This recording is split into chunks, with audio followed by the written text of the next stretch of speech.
जादुई टीवी। सुनो, तुम्हारे बाबूजी तो कब के गुजर गए। अब उनका जो सामान है वो पड़े पड़े कबाड़ा हो रहा है। बेच ही दो, कुछ पैसे आ जाएंगी। बात तो सही है। अगले संडे फुर्सत में यही करेंगे। अगले संडे रोहित सारा सामान कबाड़ी को घर बुला के दे देता है। तभी उसकी नजर बाबूजी की पुरानी टीवी पर जाती है, जो इतने सालों तक कूड़े में पड़ी थी, फिर भी चमचमा रही थी। टीवी तो देखो, जैसे एकदम नई हो। हाँ, बाबूजी को टीवी देखना बहुत पसंद था। उनका सपना था कि वो टीवी पे आए। एक बार मौका भी था जब वो अपने गांव के गाने सुनाने किसी चैनल पर जाने वाले थे, पर मैं और मेरा भाई लड़ पड़े और बाबूजी को घर पर ही रुकना पड़ा। चला के देखें क्या? हाँ हाँ, क्यों नहीं, देख लेते हैं। पर शायद ही चले। बाबूजी ने उस लड़ाई के दिन के बाद टीवी देखना ही छोड़ दिया था। टीवी चालू करने के लिए उसमें केबल वायर लगा दिया जाता है।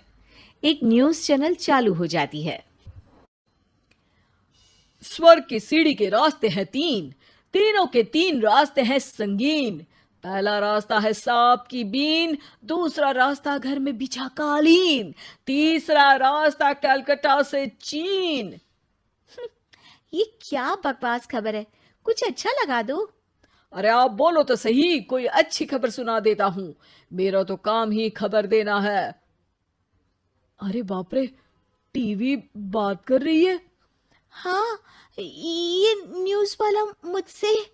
हाँ हाँ, आपसे ही तो बात करूंगा ना, आपके घर में हूं तो। अरे, ये सपना है क्या? तुम हमसे बात नहीं कर सकते? अरे सपना नहीं भाई साहब, ये टीवी जादुई टीवी है। बोलो, क्या खबर सुननी है, वरना ब्रेक लेने का टाइम आ जाएगा। सुप्रिया घबरा के टीवी बंद कर देती है। वो क्या था? अरे एक बार और चालू करके देखे, फिर से बात करेगा तो चैनल बदल देंगे। सुप्रिया फिर टीवी चालू कर देती है। अरे ऐसा कोई मुंह पे टीवी बंद करके जाता है क्या? मुझे बुरा लगा आपका नेचर। चाय पानी तो पूछो। सुप्रिया टीवी के बटन से चैनल बदल देती है। अब टीवी पर एक फिल्म चल रही है। अरे ये तो सूर्यवंशम है ना? हाँ, और ये ठाकुर को जहर की खीर दे दी और उसको पता भी नहीं है। ए भाई, खीर मत पीना, उसमें जहर है, मत पीना। ठीक है महाशय, जैसा आप कहें। हाँ। अरे, आपकी बात मान ली, पूरी पिक्चर ही अब तो बदल जाएगी। मतलब ये सच में जादुई टीवी है? तभी वहां कबाड़ी आ जाता है। भैया, टीवी के 150 रुपए दूंगा, चलेगा? अरे 1.5 करोड़ में भी ना दे तुमको ये टीवी हम।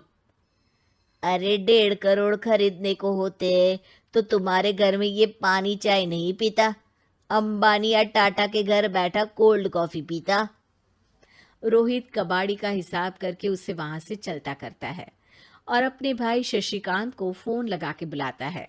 शशि थोड़ी ही देर में वहां पहुंच जाता है। क्या हो गया भैया? अरे बाबूजी का टीवी याद है? हाँ हाँ, जिसमें घुसे रहते थे हमेशा वो, और अपने को कुछ नहीं देखने देते थे। अरे वो अब जादुई टीवी बन गया है। भैया, आपकी बकवास करने की आदत अब तक नहीं गई। अरे आपके घर में बच्चे हैं, अब तो बड़ों जैसी बात करो। रोहित जाके टीवी चालू कर देता है। टीवी पर एक जादू का शो हो रहा है जिसमें एक जादूगर है। अब मैं अपनी टोपी में से कबूतर निकालूंगा। श्रिंग ब्रिंग शरिंग बम फोपा फुफी फुफा पाउ। टीवी से कबूतर निकलता है और शशिकांत के सर पर आकर बैठ जाता है। भैया, ये क्या हो रहा है? भैया इसे उड़ाओ। ए कबूतर, जा जा, कबूतर चल निकल। अब मैं टोपी में से सांप। सांप सुनते ही शशिकांत कांप जाता है और भाग के टीवी बंद कर देता है। भैया, सॉरी भैया, मैं समझ गया ये सच में जादुई टीवी है, पर एक बार और ट्राई करते हैं। पर भाभी, कोई दूसरा चैनल लगाओ हाँ, जिसमें डर ना लगे। सुप्रिया टीवी चला देती है और न्यूज लगा देती है। अरे कितने दिनों बाद मुझे याद आया, बताइए क्या खबर सुनाओ। और ये नया आदमी कौन है? ये मेरा भाई है शशिकांत। ओह यस, वही है ना जिससे तुम लड़ लिए थे किसी बात पे, और तुम्हारे बुढ़ाओ पिताजी गुस्सा हो गए थे और टीवी को संन्यास दे दिया था। हैं? तुमको कैसे पता ये सब? इस टीवी में रहने वाले आदमी से लेकर कबूतर तक को तुम्हारे बाबूजी और तुम्हारी बातें पता है, इसलिए तो ये जादुई टीवी है। ये टीवी क्या कर सकती है वैसे? तुम जो मांगो दे सकती है, कहानी बदल सकते हो, खबर बदल सकते हो, कोई चीज मांग सकते हो। अरे भैया, ये टीवी मैं लेके जा रहा हूँ। बाबूजी का लाडला तो मैं ही था ना। अरे ऐसे कैसे? मैं बड़ा बेटा था, अब तक मेरे घर में टीवी थी ना। अब तक कहाँ गए थे पिताजी के लाडले? तुम्हारी गलती का एहसास भी है। अरे भैया, ज्यादा ना बोलो वरना भूल गए आपके दांत तोड़ दिए थे मैंने उस लड़ाई में। मेरी बीवी के सामने मेरी बेइज्जती करता है। रुक दोनों भाई हाथापाई पे उतर जाते हैं। रुक, बताता हूं तुझे कि कौन बड़ा है।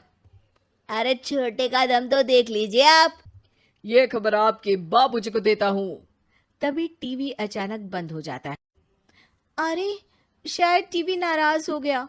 और लड़ लो, आए बड़े खली बनने। टीवी से एक तेज रोशनी निकलती है और टीवी में बाबूजी दिखाई देते हैं। बापूजी आप? इतना चकरा क्यों रहा है? अपने बाप को नहीं पहचानता क्या? ये तो ऐसा ही है बाबूजी। प्रणाम बाबूजी। अरे चुप कर, तुम दोनों ही उल्टे हो। तुम्हारी वजह से मैंने टीवी में आने के सपने को छोड़ दिया, तुम्हारी लड़ाई की वजह से। और तो और, जितना मैं अपनी बीवी को नहीं देखता था उतना टीवी को देखता था, वो भी छोड़ दिया तुम दोनों की लड़ाई की वजह से। और अब मरने के बाद जब मैंने टीवी को जादुई टीवी बना दिया तो भी तुम इसका फल लेने की जगह लड़ रहे हो।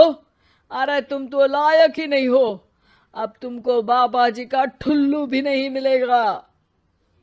बाबूजी चले जाते हैं। टीवी बंद हो जाता है। रोहित और शशिकांत गिड़गिड़ा के टीवी के सामने हाथ जोड़ के बाबूजी को बुलाते हैं, पर टीवी सिर्फ धुआं निकालता रहता है।